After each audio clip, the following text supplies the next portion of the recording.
focus and making sure that everybody's attention is in the right place. And but I really don't have the I don't have those facts. I'm sorry. Yes.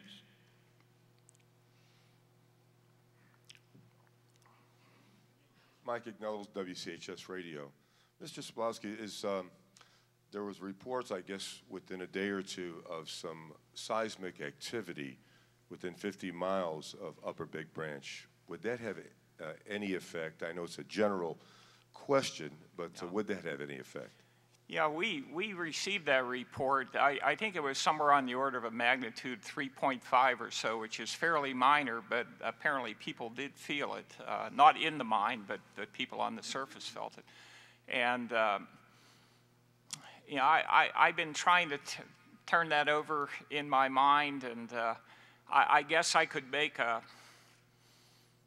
very convoluted case that it might, but unless other facts that come out during the investigation lead us in that direction, I would tend to dismiss that. I would just add, this is why we're so intent on our own investigation as well as all the others. We need to understand, we need to find what was the cause of the explosion. And you know, speculating won't do us any good. Hopefully the investigation will finally give us that answer. It's critical to everything that follows after that. Or either one. There's one in the back. Thank you. Ken Ward from the Charleston Gazette. Could you describe in a little more detail what sorts of changes MSHA required of the ventilation system, and what about those it was that your company's experts weren't comfortable with? Ken, I think that I'm stuck between trying to, you know, if I start to get into some of these details, I think I'm going to get us mired down in things, and you know, that might be better left to a time when we can, when we have a map with us and we can get into some of those details. I think I'd prefer right now just to leave it at the fact that it did make ventilation more complex there, in some ways more difficult, and secondly, that the changes would have were of the type that would have restricted the volume of air to the long wall. Now, having said that, I'll point out that what I did in my prepared remarks, and that's that even so, we had twice the volume of air that was the minimum at the start of the shift. And you know, despite all these changes, we would still not have expected a problem. So. May I remind you all again of the shareholder letter, which you all have access to. And we're very careful to give you all the facts we can find at this point and to avoid speculation till our investigations are finished. I have a question for Admiral Inman and General Fogelsong, and a follow-up for Mr. Blankenship. Gentlemen, why did the board think it was important now to issue this vote of confidence that it issued for Chairman Blankenship at the end of last week? And Admiral Inman once again talked about it this morning. Could both of you gentlemen address that? And I have a question for Mr. Blankenship after. Because of the continued publicity for the calls for immediate resignation from a series of either representatives of shareholders or shareholders that incidentally represent a total of about 2% of the total shares. But it's gotten disproportionate public treatment. I get questions constantly. Oh, gee, why haven't you fired him, or why isn't he resigning? That's the last thing you do in the middle of a crisis. Once we know the facts, once we worked our way through it, remember, we've got a responsibility to shareholders and to members to keep producing coal and fulfill our contracts and to keep these jobs in West Virginia. So responding to a small minority calling for the firing of Don Blankenship just is not in the cards. And I feel the need to constantly reiterate that fact. You want to add anything, Don? Yeah, I would only add that, again, in my former life, we would periodically have aircraft accidents and had a very detailed investigation into those accidents, primarily to find out how to prevent them. But we never took any action until we had all the facts.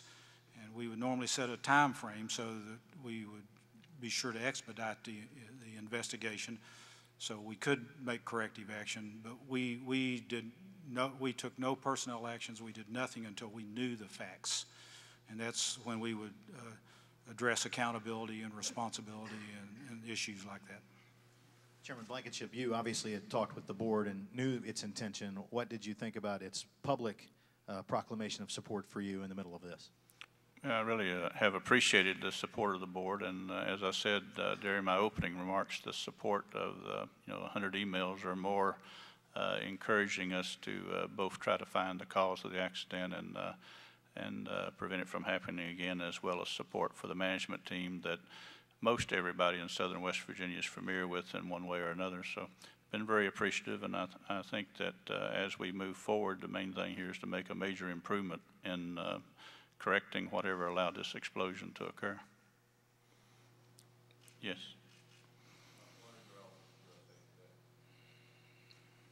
Warren Durrell, USA Today. Mr. Sobolewski, could you walk us through with a little bit more detail those last few minutes between, I guess, from the time of the shift change when the foremen were calling in their air readings to when the explosion occurred? What do you know about what happened in the mine? We don't know very much. We don't know where the explosion took place, which will, when we do determine that, that's going to tell us a lot. But the normal process at the mine is that shortly before the crew shuts down and heads for the man trip vehicles to come out of the mine, the foreman is required to do, actually he has, I think it's in the last 3 hours of the shift, but normally they do this right before they're ready to leave. And the foreman make a check of the working section, and they check the roof conditions, they check that the ventilation is proper and that there's enough air flowing to meet the requirements of the law. And they take two gas checks. They take an oxygen reading and they take a methane reading. And the methane on the longwall was reported at 0. The methane on the, I think it's the 22 tailgate was reported at 0. 22 headgate and tailgate.